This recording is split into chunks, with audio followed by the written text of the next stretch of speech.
আসসালামু আলাইকুম। রাস্তাতে যাচ্ছিলাম, হঠাৎ চোখে পড়লো যে এখানে অরিজিনাল খেজুরের গুড় পাওয়া যায়। এটা হচ্ছে আমাদের মধুপুর থেকে ময়মনসিংহ রুটে বৃত্তিবাড়ি বলে। এটা কি ভাই বানাচ্ছেন না? ও, বানানে আছেও। আচ্ছা, এটা কতক্ষণ লাগবে জমা নিতে? 20 মিনিটের মতো লাগবে। ও,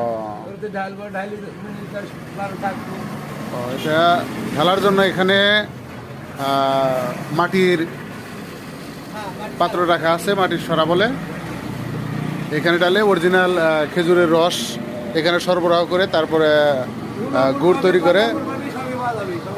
ঝোলা গুড়, পাটা গুড় সব পাওয়া যাবে না?